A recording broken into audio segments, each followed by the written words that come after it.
Okay, this is probably going to be a throwaway test run, but I just wanted to talk about a movie that I saw recently, and it's just been on my mind just the longest time.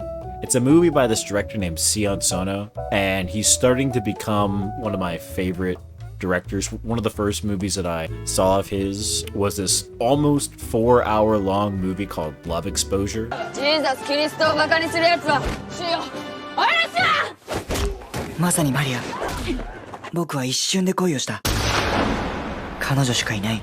It is one of the most bizarre films that I've seen in a very long time. But what this director does is that he takes the bizarre and the strange and the kind of like immature aspects of life that we can all relate to, and he finds a way to make something kind of profound out of it in the weirdest and strangest ways. Whenever you explain the concept of these movies to some people, there's no way that you could sell them as being profound at all or being insightful in any way.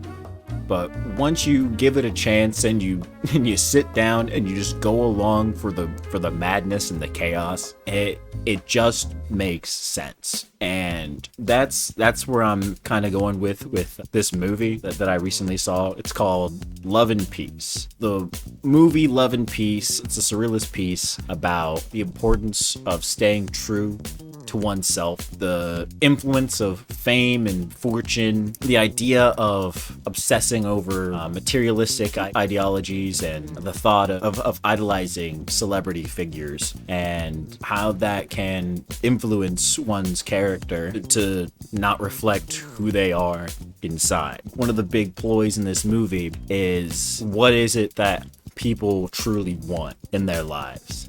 Do they want the big fancy car, the hot girlfriend? Do they want the big mansion? At the end of it all boils down into two things that people want and desire, and that's love and peace. So you can have all these things in the world, but at the end of the day, 99% of people will not feel whole if they don't have those two things. And that's the story that they tell in this movie through very strange and unconventional ways. The entire movie's about this guy named Rio, and he is very solemn, very cowardly. So he keeps to himself, and everybody hates him.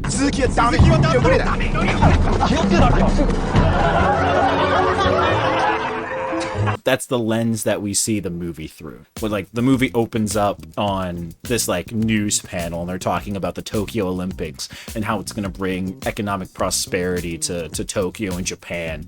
But they make sure to point out that it'll be a great thing for literally everybody except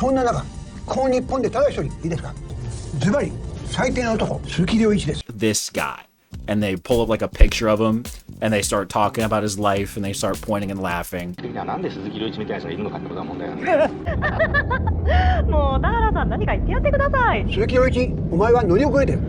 they talk about how he wanted to be a rock star in his early 20s, and nobody showed up to any of his shows, and so he ended up just becoming a clerk that makes parts for musical instruments. He takes that creative part of his brain, or that creative and youthful part of his life, and he tucks it away in hopes that one day he can actually pursue what he wants to do. His boss hates him, his coworkers hate him, like people on the train hate him, just anybody. Like, and that's the lens that we see the movie through. It's just everyone does not like this guy, and he finds solace between two people. One of his coworkers that sees how people are treating him and lends a helping hand whenever he needs help. She keeps to herself, he keeps to himself, but she always is looking out for him and sticking up for him. And another character, which is one of the main points of the movie, is a turtle.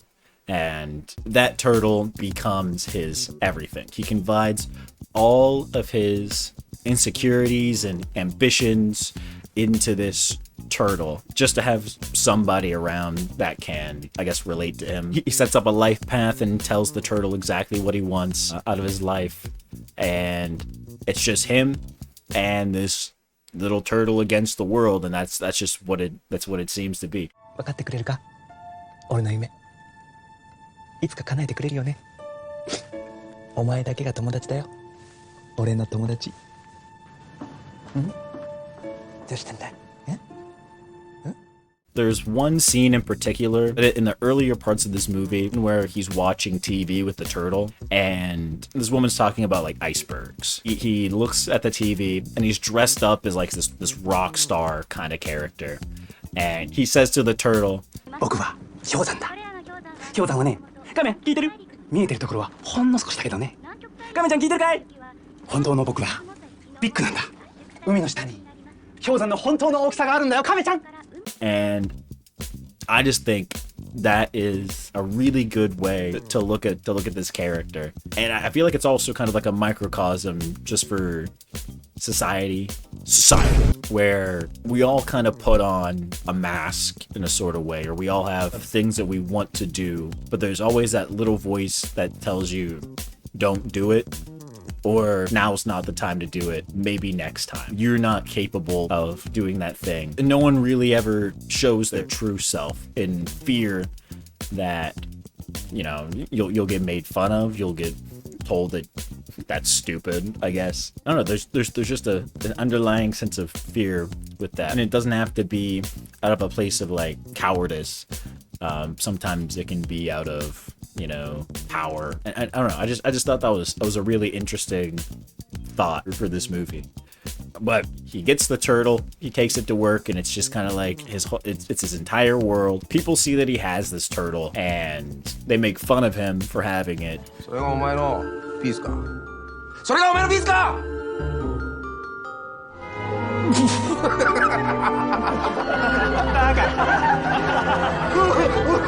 And he ends up flushing it down the toilet out of the fear of being ridiculed. And then his dreams and ambitions are worthless. And so he flushes them away and immediately regrets having done that. And the rest of the movie is him trying to find this turtle and the turtle trying to find him. Some weird stuff happens in the middle. There's a magical element that happens in the movie. The movie turns into a rock opera, and then it turns into like a kaiju movie, like a Godzilla kind of movie. It's just a wild ride. When the turtle goes down into the sewers, apparently the sewers lead to like this one dude who just lives in the sewer, kind of like Splinter in Teenage Mutant Ninja Turtles. It's this guy who just takes lost toys, and he has these magical powers for some reason. I know the reason, but I won't tell you because it is the biggest plot twist and the weirdest plot twist that I have ever seen in a movie ever. It is so it is so funny. Maybe I might spoil it by the end of this video. Maybe. So inside the sewer, there's a bunch of toys and forgotten animals and creatures. Some are like puppets and some are actual like real animals and real toys. And he gives them the ability to speak what's on their mind. And he accidentally gives the turtle the ability to grant people's wishes. But the thing is, the more he grants, the more he grows. The bigger he gets. So the bigger someone's desire gets, the bigger the turtle gets. And this is linked to Ryo's ambition to become a musician, like a rock star. That's what he wants to do. Underneath, that's what he wants to do. Out of inspiration and telepathic genius, the turtle and him link minds, and the turtle gives him inspiration to write a song that will change the world. And just out of a random happenstance, a person grabs him on the street that's doing like a street performance kind of thing, and they start making fun of him because he looks stupid, and they force him to perform in front of everybody because he thinks that it'll be funny. And then he performs this song from just the depths of his soul. And he's not performing out of the want to become famous. He's not doing it out of the want for stardom. He's doing it because he wants to find his turtle.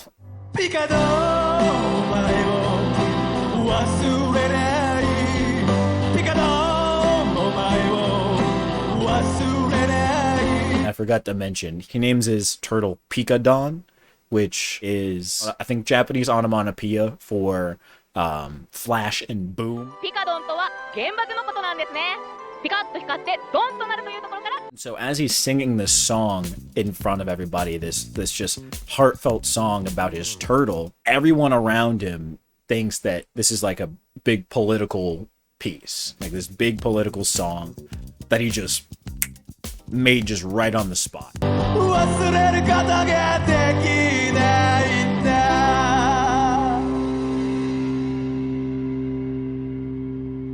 Soon he gets signed and kind of gets swallowed up into the ambitions of what fame will do to somebody, and he slowly starts getting more and more corrupt as he goes and ventures into this untapped world that he was never given any access to. And now that he has it, it's kind of like a surge. And I think that the turtle represents the untapped creativity that everybody holds within themselves. And it's like everyone has aspirations, everybody has ambitions, but not a lot of people have that driving force to chase those ambitions. In this movie, that's what this turtle represents. By the end of the film, Rio achieves everything that he wanted to achieve, that he said he wanted to do at the beginning of the movie, and he's still the same. He loses sight of what he really wanted. It's just a simple life.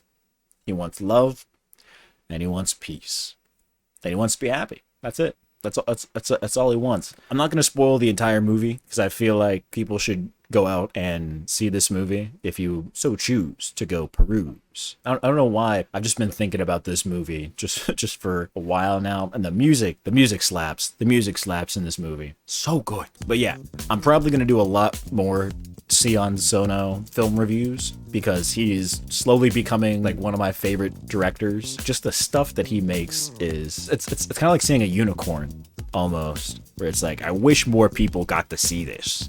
I can't be the only one.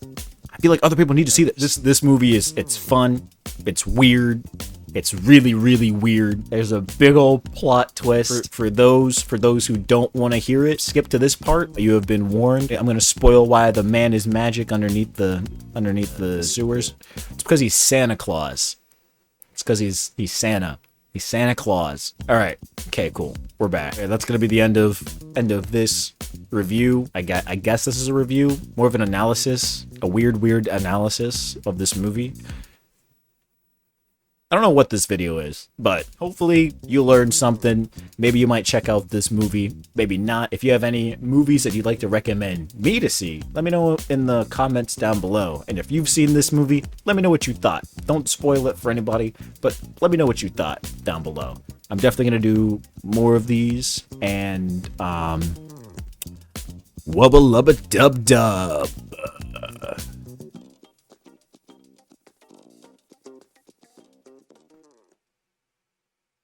Picado, お前を忘れない